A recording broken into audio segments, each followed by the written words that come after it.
Welcome back to the channel. Today's discussion is going to be a real eye-opener for anyone who has been following the Internet Computer, DFINITY, and the broader ICP ecosystem. For years now, one of the loudest criticisms surrounding this project has been that the foundation doesn't focus enough on marketing.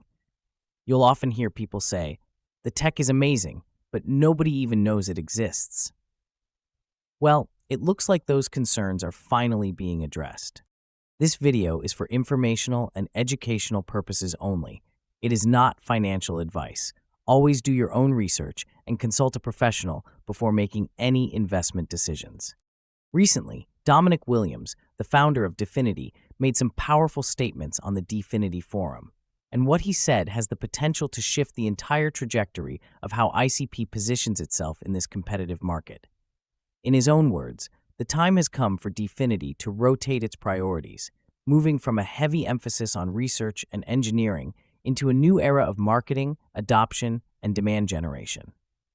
That's a big deal, because for years, DFINITY has acted almost like a research institute, quietly building world-class technology while the rest of the crypto world screamed louder with flashy campaigns and endless hype. So if you've been frustrated that ICP hasn't been marketed properly, stay tuned, because what we're seeing now might be the beginning of the most bullish phase this project has ever experienced.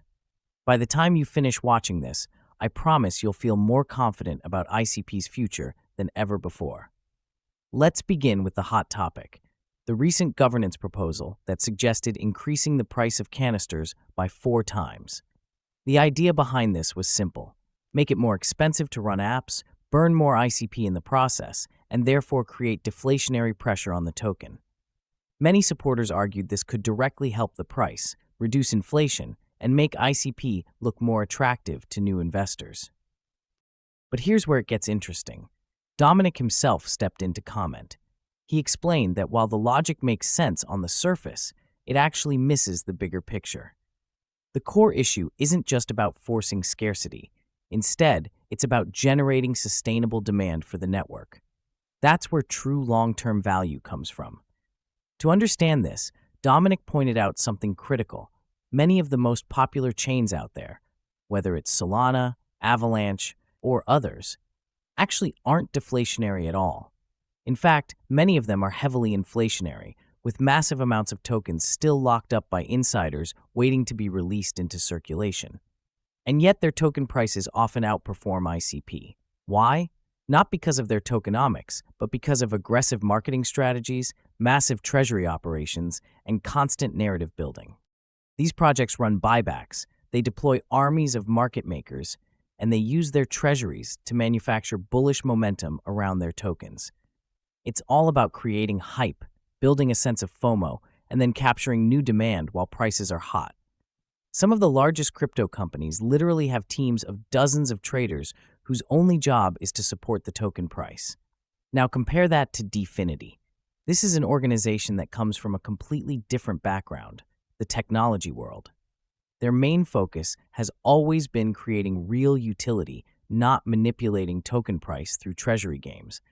And while that's admirable, it also means ICP has sometimes lagged behind in terms of perception. Because in crypto, the reality is simple. The market doesn't just care about utility. The market cares about price action and visibility. And this is where Dominic's comments become so important. He's acknowledging the reality. He knows that a stronger ICP price doesn't just benefit holders, it also acts as marketing for the entire ecosystem. A higher price draws in new builders, new investors, and new users. It signals strength and makes the world pay attention. So what's the plan? Dominic outlined that yes, ICP will continue working on measures to reduce inflation, whether through optimizing node provider rewards, revisiting staking lockups, or adjusting cycle costs. But the real priority has to be driving demand. That means more applications, more usage, more real-world adoption. And this is where the shift toward marketing and productization comes in. Think about it. For years, DFINITY was focused almost entirely on R&D. They poured resources into grants, supported developer experiments, and built one of the most advanced decentralized networks on the planet. But many of those grants eventually became just more supply hitting the market, without necessarily translating into sticky adoption. That's now changing. The legal cloud from competitor-driven lawsuits in 2021 has finally cleared. With those distractions gone, DFINITY is free to go on the offensive. The internet computer is no longer just experimental. It's fully featured, production-ready, and maturing at rapid speed. Now the mission is clear. Market it to the world.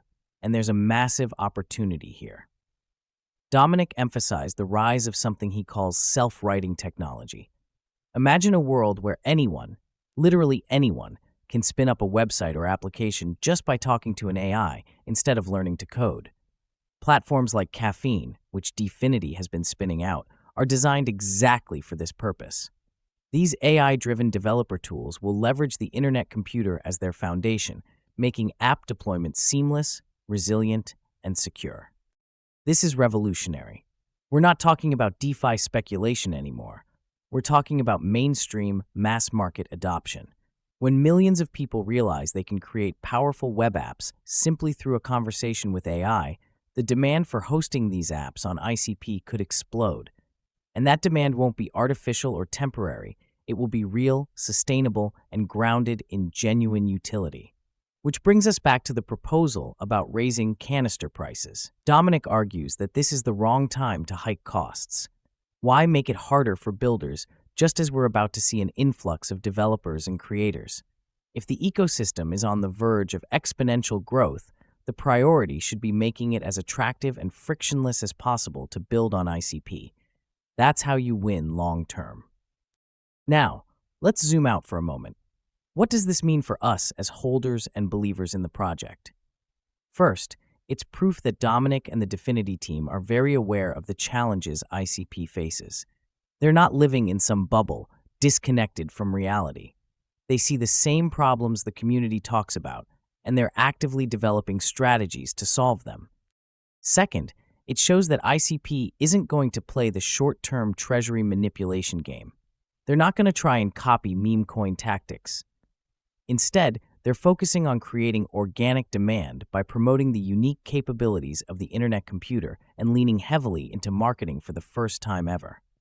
And third, it highlights that we might be entering one of the most bullish phases of ICP's journey.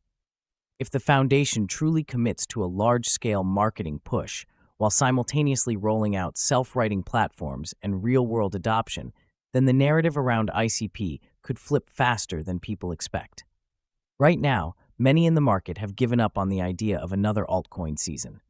But when momentum returns, and it always does, ICP could be positioned to surprise everyone.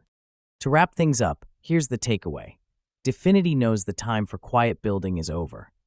The internet computer is battle-tested, fully functional, and ready for prime time. The next chapter is about visibility, adoption, and growth. The shift toward marketing, the emphasis on demand creation, and the vision for self-writing technology all point toward an incredibly exciting future. So to the ICP community that has held strong during these rough months, congratulations. You've stuck with the vision when many others doubted. And if Dominic is right, the rewards for that conviction could be massive. This is not the end of ICP's story. In fact, it feels like the real story is just beginning. So, what do you think about ICP's current position? Are you bullish on its growth in AI and DeFi? Drop your thoughts in the comments below. If you found value in this deep dive, don't forget to hit that like button and subscribe for more breakdowns like this. Thanks for watching. Stay curious, stay cautious, and I'll catch you in the next one.